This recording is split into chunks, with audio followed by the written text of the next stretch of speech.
Salut! Salut Justine, ça va? Eh ben écoute, tu viens pour la petite vidéo qu'on aimerait faire sur la société. Eh ben écoute, suis-moi, on va aller voir David et il va nous présenter tout ça pour cette première vidéo. Donc bah ça, tu vas voir ça avec lui. David, il y a Justine qui est là pour la vidéo de présentation. Bonjour, on va vous présenter très rapidement notre étage. Donc ici c'était les bureaux. Vous pouvez voir que c'est nickel, hein, c'est super bien rangé. On va venir par ici, hop, on va vous présenter des petits objets. On va commencer par ces petites boîtes à thé. Là. Donc ça c'est des boîtes à thé en écorce de cerisier. Donc voilà, ça c'est de l'écorce de cerisier. Donc c'est fait par des artisans et c'est traditionnel. Hein. Voilà, c'est vraiment très joli, c'est un beau produit. Donc on a tous ces modèles-ci. Ici, ça ce sont des petits, je ne sais pas si vous voyez, mais dans les sanctuaires Shinto, il y a des émas là, vous voyez. Et ça, ce sont des plaques. Généralement, il y a un petit motif, une petite illustration, et derrière, il y a un vœu qu'on met et qu'on accroche à l'entrée des sanctuaires Shinto. Donc là, on en a en vierge et on va essayer d'en faire graver quelques-uns pour faire quelques motifs japonais. Ici, nous avons les masques. Les masques, c'est des masques de décoration. On retrouve le kitsune, on retrouve les oni, on retrouve... il y a des masques chats de l'autre côté. Là, ici, là, des masques chats qu'on voit pas mal pendant les conventions, là, tout ce qui est cosplay. Ici, il y a aussi le masque du Tengu, il y a le masque du Kabuki. Donc voilà, ça c'est les masques. Ici, ce sont des filtres à théière, donc ça, c'est plus technique. Là, il y a tout nos nolen. Ce sont les séparations de portes qui se mettent entre deux portes. On va peut-être en ouvrir un. Christophe, tu nous en ouvres un et puis nous on continue la visite. Là, ici, nous avons des kakemono. Kakemono, c'est des décorations murales. Voilà, ici. Donc là, celle-là, elle est en lin. Et elles sont peintes à la main. Donc c'est une entreprise qui est à Kyoto qui nous fait ça. Là, ici, là c'est un noren, donc tu vas peut-être nous l'ouvrir pour montrer exactement ce que c'est.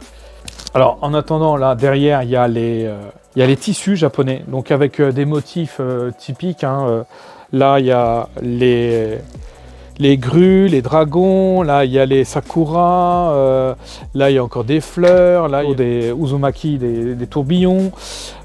Ici on a des petites chouettes, là il y a des tortues, des petits chats, ici il y a des petits poissons, des petits lapins, des libellules. Et là, c'est du shirimen. Shirimen, c'est bien particulier.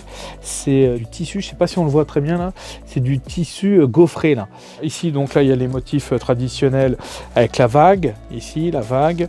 Ici, il y a les motifs flèches, le motif asanoa en imitation sashiko. Sashiko, c'est une technique de broderie avec un fil blanc. Là, Christophe nous a ouvert un nolen, donc là, ce nolen, juste, il est cousu en haut, et il s'ouvre, voilà, il s'ouvre en deux, et ça fait séparateur de portes, enfin séparateur de pièces. À côté, on a des boîtes à thé, qui sont en métal, donc on a plein de motifs. Là, on en a en papier washi, voilà. Donc elles font 200 grammes, on a plein de motifs, là, il y en a des bleus, il y en a des vertes, il y en a de différents producteurs. Là on a encore des boîtes. Ici, ce sont les fameux koinobori. Voilà, ils sont là, les koinobori. Ce sont les carpe koi qui sont mis au vent pendant la fête des garçons qui a lieu le 5 mai. Quand ils sont célébrés, ils accrochent des koinobori comme ça. Donc là, on en a des traditionnels en nylon. Et là, ce sont des koinobori plus décoratifs, plus d'intérieur, qui sont en coton. Voilà. Au-dessus, les hashimaki, c'est-à-dire les bandeaux que mettent les étudiants ou les gens pendant les compétitions pour se supporter, pour avoir l'esprit combatif. À côté, il y a les tabis, les chaussettes, on appelle tabis parce qu'en fait, il y a la séparation. On voit même la reconstitution de la lanière d'une Zori qu'on verra en bas dans la prochaine vidéo. Parce que là, on va essayer d'aller vite fait sur cet étage. Ici, il y a tous nos mannequins éco. En l'occurrence, ceux-là, ils viennent de Chine. C'est des mannequins éco qui ont la patte qui bouge, mais la plupart, c'est des Japonais qui sont en céramique, qui sont tous ici, là. Voilà, c'est des petits en céramique. Voilà, où il y a les gros.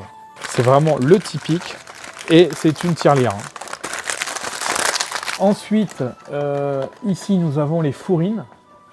Ce sont les cloches avant. Les cloches avant. Donc les cloches avant qui se mettent sous les carpores, qui sont mises à l'écart de la pluie parce que c'est de la fonte, donc ça rouille. Voilà, donc là il y a tout ça, il y a des fourrines, il y en a des grosses. Si tu peux nous en ouvrir une grosse, nous on repassera là tout à l'heure. Là, ici, ce sont les couteaux. Donc les couteaux, il y a différents types de couteaux. Il y en a pour les légumes, ici. Là, il y en a pour les sashimi. Là, c'est Uzuba, celui-là, c'est sashimi. Il y a le Deba, là, qui est là, le Santoku. Voilà, donc là, on en a de toutes les gammes. Hein. Il y a milieu de gamme, moyenne gamme et haut de gamme qui sont dans des boîtes en bois, là, un peu plus loin. Ici, ce sont les services à saké. Donc les services à saké, il y en a plein. Il y a aussi des services de tasses totalement touristiques. Il y en a aussi un peu plus sympa. Non, bon. Ah, voilà, ici. Tu vois, hop, voilà. Je sais pas ce qu'ils font. Mais bon, c'est pour les fins de soirée, histoire de détendre l'atmosphère. Là, il y a les bento. Donc les bento, on en a en plastique. Donc bon, c'est ceux qu'on peut mettre au micro-ondes, qu'on peut mettre au lave-vaisselle. Et là, au-dessus, ce sont les bento en bois. Donc là, forcément, ça se met ni au micro-ondes, ni... voilà, c'est plus pour... donc là, il y en a qui sont avec le motif de geisha, mais... Il y en a des clairs et il y en a des avec la fameuse vague de Kusai. Là. Le reste, ce sont d'autres ustensiles de cuisine. Hein. Bon, c'est un peu plus technique. Hein. Il y a des fouets shazen là, pour la cérémonie du thé. Là. Tiens, regarde la cloche, j'ai une crampe.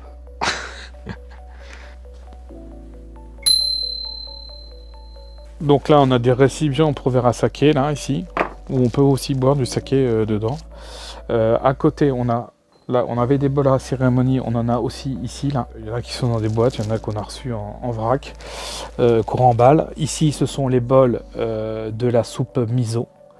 C'est là où on fait les soupes avec du daishi. On fera des cours de cuisine incessamment sous peu, là, pour vous montrer comment on se sert de tous ces jolis objets. Donc là, ce sont les théières. Donc ça, c'est théières Kyushu.